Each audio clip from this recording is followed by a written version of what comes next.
What's going on, everybody, and welcome to the other side of the Firewall podcast, where we talk about the latest and greatest of cybersecurity news, as well as we highlight those movers and shakers and glass ceiling breakers, those people of color who made it to the other side of the proverbial firewall. My name is Ryan Williams, and as always, I'm joined by Shannon Tynes. What's up? What's up? What's going on? So welcome to Tuesday's episode. So if you have not already, please go back and listen to Monday, where we discuss how DHS physical security blueprints and documentation were stolen from a company named Johnson Controls, and how that may impact future attestation, things of that nature. But please continue to like, share, subscribe, all that good stuff. So we, again, record-breaking traffic last month. So we like to keep that up if possible. We also want you to subscribe to the YouTube channel. So if you can, please go there and then hit the subscribe button and look at our beautiful faces. Without further ado, I'll give it to Shannon. All right, everybody. So this article comes from securityweek.com. And the title of it is National Security Agency is starting an artificial intelligence security center, right? So exactly as it sounds, NSA is starting an AI security center, right? So, and the reason for this is where we're being led, right? Like anybody who's paying attention to any type of news, right? Doesn't even have to necessarily be cybersecurity or IT news. Like you're seeing all types of stuff when it comes to AI, right? You don't even necessarily have to be paying attention to this field, because you got people that, you know, if you're taking classes in college or whatever, right, you're probably getting familiar with it as you're having it write papers for you and things of that nature, right? Hopefully not getting, well, let me not say hopefully not getting caught. If you are cheating, hope you get caught. I'll say that, right? So I don't want to say hope you don't get caught, because I do. I hope you get caught.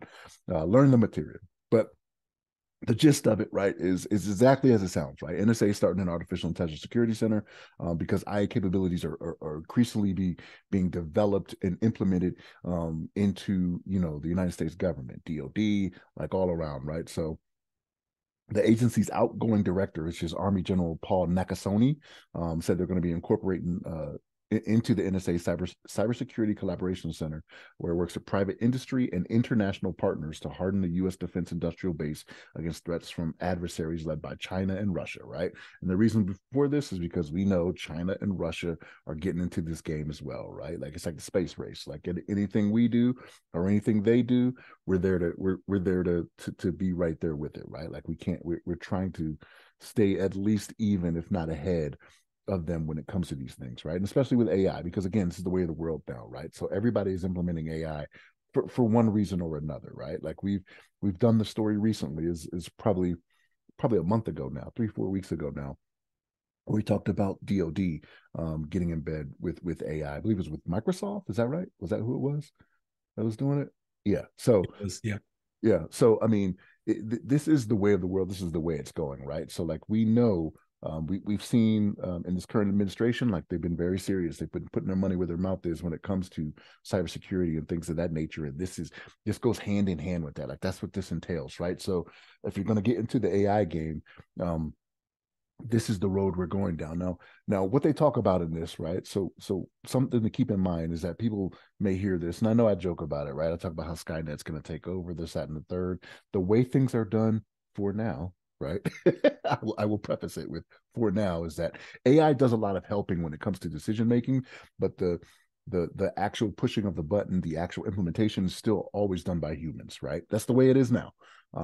Not to say it's not the case, you know, in the future, because it may become self-aware, and then you know what happens then, right? All the missiles fire off. Everybody has to go into the shelter. No, I'm joking, but maybe I'm joking, maybe I'm not. But but no, this is something that is needed in this day and age, right? So even as much as I joke about how, you know, technology will kill us all, AI will go out there and make us all its slaves. You know what I mean? Like this is kind of the route we have to go, right? So like we have to make sure there are things that are not happening out there, and we're protecting against them. Like we'd be kind of foolish not to get into this game knowing that there are adversaries out there, you know, Russia, China, North Korea, that are also using these things, and we're not doing anything to prepare ourselves for it. But again, all the decisions are made by humans, right? Which, not to say that that's always right, but it's usually there's more compassion when it comes to the human interaction, when it comes to certain things being made, right? Certain decisions being made. But it's one of those things. This is going to be General Nakasone, right, who's the outgoing director, says this is going to be NSA's focal point for leveraging foreign intelligence insights, contributing to development of best practices, guidelines, principles, evaluation, methodology, and risk frameworks, right? This is the goal. Like, this is what we're trying to do. We're trying to stay ahead of the game.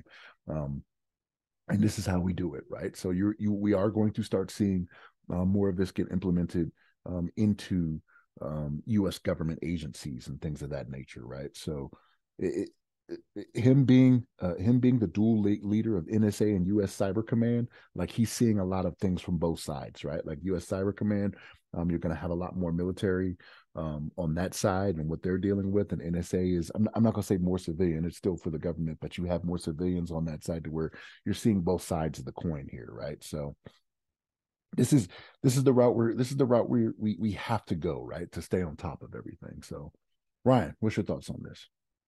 Yeah, I do find it interesting that he had to they had to imply that the decisions are made by human beings, right? That you know that I guess to dissuade panic and things of that nature. Like, no, the system does not control itself. It's not out there making decisions all willy nilly, but it's to augment human, either the analyst or operator or whomever the title of the person is that's collecting information before they make the decision. And that's the way it always is, right? I think it's a lot of misnomer or misunderstanding of how AI works.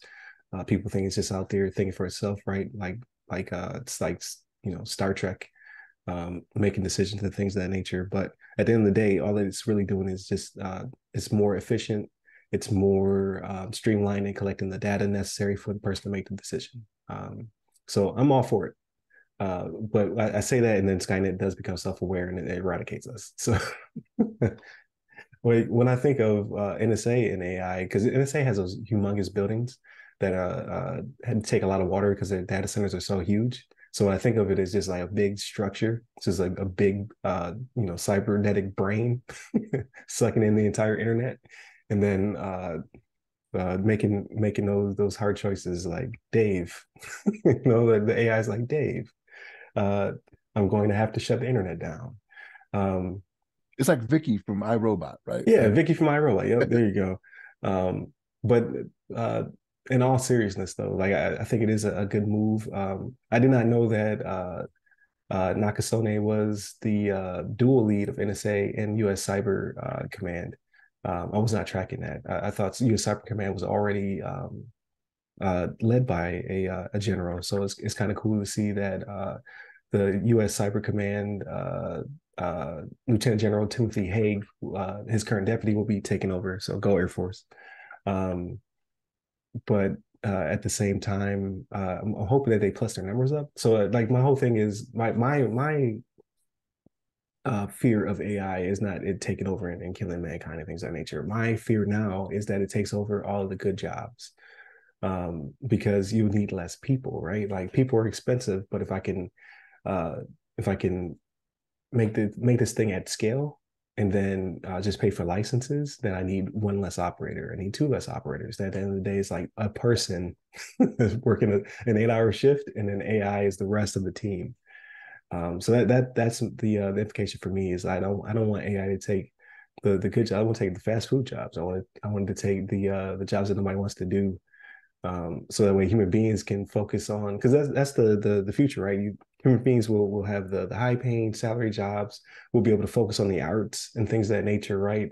But it feels like it feels like implementation of AI is doing the opposite right now. Like, AI is being used to do people's homework. It's being used to write articles, create art, right? Like, you have like entire sectors of TV being generated by AI. It's writing TV shows. Like, it's taking all the good stuff that human beings should be doing, as opposed to the other stuff, right? So it will be relegated to working for AI by at the end of the day, in factories, while AI is making all the hard boss decisions for us. But as a weird side tangent, I just went on. Um, in the implications of the article, I am very interested in how we are implementing AI to to combat voter fraud, to combat cyber attacks and things of that nature, because we already know it's being weaponized by our peers, our near peers around the globe. So I'd like to see how that counter defense is being developed and kind of being built at scale. Really interests me because I know very little about AI. I think like not to put my weaknesses on other people, but I think a lot of people know very little bit about AI, right? I think it's only a few subject matter experts out there. So I need to get more educated on how it works and how it's being implemented because I really have no idea outside of Copilot and Chat GPT, right? I don't know how it's being used by industry. So it's I find it both fascinating and kind of scary because I feel like I'm getting behind, right? I don't actually understand, and I'm starting to see a lot of job posts as well saying like, "Do you have AI knowledge or experience?" And they want years of it, and I'm just like, "No, man, this thing just rolled out." I need 5 years of AI experience. Like, what were we doing 4 years ago? I'm sure we were, right? Like, because cybersecurity is now the hot new hotness, but it's been around for 30 years. But if that's the case, then I'm very far behind on AI and how it works. Um, No, the job postings are just ridiculous, man. Like we've talked about. right. You need 30 years of AI experience. You're like, man, listen, I just found out about Siri like a couple years ago. You just talked about it in Terminator 2 30 years ago. Like how we got Right. experience in this. You know what I mean? Right. So, but no, I find it fascinating. It's going to be interesting to see the direction of the NSA and Cyber Command in the near future. I just came from that Cyber Summit over in Huntsville, Alabama. It was very interesting how people were using AI tools and things of that nature. One interesting one, and not to go on another rant, but what I saw was I think it was uh, oh man, I always say the name right. It's not Doolittle. It's Deloitte. There you go. Deloitte had a booth and they were showing off how they can go from maybe one all the way to 8 tiers of this is where the device, this is the end device. Here's all the vendors who made the device, and then here's where they got their parts from, and then all the way down to the mine. I think I talked about that last week as well. I just found it fascinating, right? Like using AI as well as human intelligence, because it's a lot of human intelligence collecting this stuff to be able to give you your entire supply chain so that way you can vet out bad actors. So AI is here to stay. AI is only going to become more robust. But even in that circumstance, you still had intelligence. You had people who fed the system, and then the system from there made intelligent decisions to be able to map out your entire supply chain. Um, so I think it's pretty cool, and I look forward to seeing what NSA is doing with it because NSA is always doing some really cool stuff. So like what they're showing us versus what they're holding close to the vest is always fascinating, right?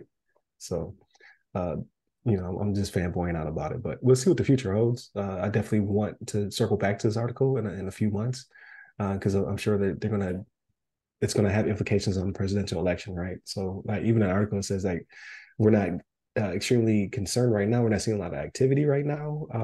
However, there's a bunch of world elections happening beforehand, so we're going to get our reps in before it gets to us in 2024. So that's also very cool to be able to see how that's going to scale, right? How will we help our allies out now will determine how we have to defend ourselves come election day next year. So but definitely continue to tune in to the show. I promise like all of them aren't rants like this. I don't know. I just talk about 30 different things.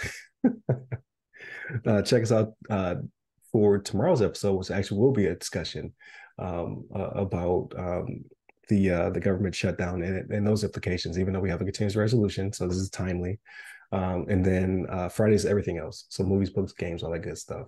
So hit us up at the website, stick by our name. Give me up personally. I'm at RY Security Guy. That's RY Security Guy. I'm on Clubhouse, LinkedIn, Twitter, and Threads. Stay safe, stay secure.